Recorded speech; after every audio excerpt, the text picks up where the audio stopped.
سے پیدا نہ کر۔ محترم و معطر صدر مشفق اساتذہ کرام اور میرے سامنے بیٹھے ہوئے عزیز طلباء و طالبات، آج کے اس سالانہ انجمن میں جس موضوع پر بولنا چاہتا ہوں وہ ہے فتنہ جنگ و جدل تقلید سے پیدا نہ کر۔ محترم حضرات، اللہ رب العزت نے ہم بنی نوع انسان کو راہ حق پر گامزن اور ان کی رشد و ہدایت کی لہرتوں میں انبیاء کرام کو مبعوث فرمایا، اور اسی سلسلے کے آخری لیڈر جناب محمد رسول اللہ صلی اللہ علیہ وسلم کو خاتم النبیین بنا کر بھیجا، یعنی سب سے آخری نبی بنا کر بھیجا، اور اللہ تعالیٰ نے ساتھ ہی ساتھ ارشاد فرمایا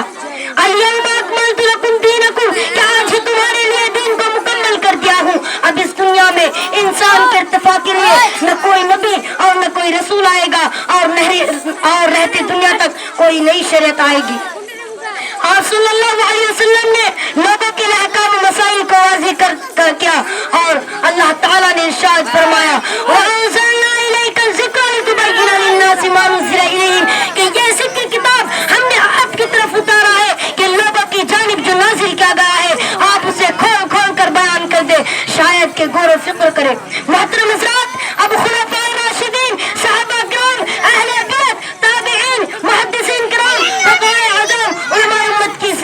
فقہائے اعظم، علماء امت کی ذمہ داری ہے کہ کتاب و سنت کو اپنا مرجع مصدر بنا کر ان کی نشر و اشاعت کرے،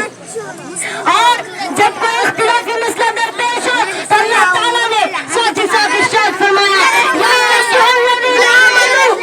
اطیعوا اللہ واطیعوا الرسول واولی الامر منکم فإن تنازعتم فی شیء فردوه الی اللہ والرسول ان کنتم تؤمنون باللہ والیوم الآخر، کہ یہ ایمان والو اللہ تعالیٰ کی اطاعت کرو اور رسول اللہ صلی اللہ علیہ وسلم کی بھی اطاعت کرو، اور تم میں سے کسی چیز پر اختلاف کرو تو اسے لوٹاؤ اللہ تعالیٰ کی طرف اور رسول اللہ صلی اللہ علیہ وسلم کی طرف۔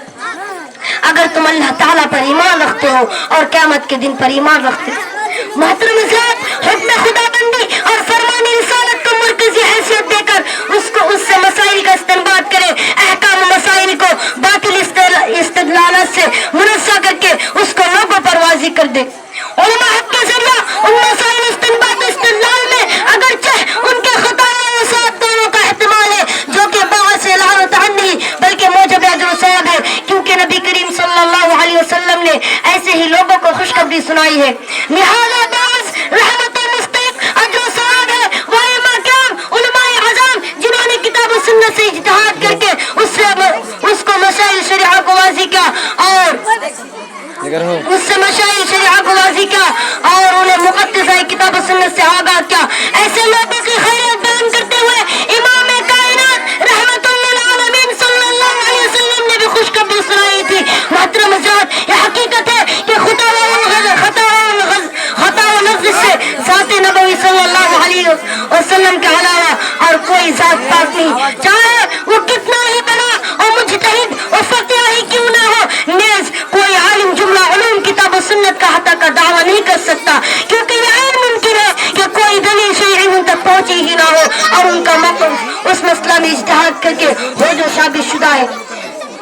لیکن آپ صلی اللہ علیہ وسلم نے اسے باعث و لعنت اور موجب حقارت و ذلت قرار دینے کے بجائے اسے موجب اجر و ثواب قرار دیا ہے۔ اسی وجہ سے ہمارا اس بات پر اعتقاد ہے کہ کوئی بھی کسی فقیہ اور مجتہد کو اجتہاد کرے اور لعنت نہ کہے، کیونکہ صحیح مسلم کا روایت ہے کہ رسول اللہ صلی اللہ علیہ وسلم نے فرمایا سباب المؤمن فسوق، مومن کو گالی دینا فسق گناہ ہے، اور فسق گناہ اتنا خطرناک ہے کہ تم کو برباد کر دے گا، ہلاک کر دے گا۔ میں پیارے بھائیو، اللہ کے واسطے فسق گناہ سے بچو، ورنہ تم برباد ہو جاؤ گے، ورنہ تم ہلاک ہو جاؤ گے۔ وعید کا مستحق ہے اسی طرح جو کوئی کسی فقیہ اور مجتہد کے اجتہاد کو گرچہ وہ خلاف کتاب و سنت ہی کیوں نہ ہو، اور جو علم حاصل کر کے کسی کو دوسرے کو نہیں سکھاتا ہے، دوسرے تک میسج نہیں پہنچاتا ہے، اللہ تعالیٰ نے فرمایا وَلَئِنِ اتَّبَعْتَ أَهْوَاءَهُمْ بَعْدَ الَّذِي جَاءَكَ مِنَ الْعِلْمِ إِنَّكَ إِذًا لَّمِنَ الظَّالِمِينَ، کہ آپ اگر باوجود ہے کہ آپ کے پاس علم آ چکا، آپ علماء بن گئے، آپ فقیہ بن گئے، لیکن آپ اس وقت تک اور آپ باوجود ہے کہ آپ کے پاس علم آ چکا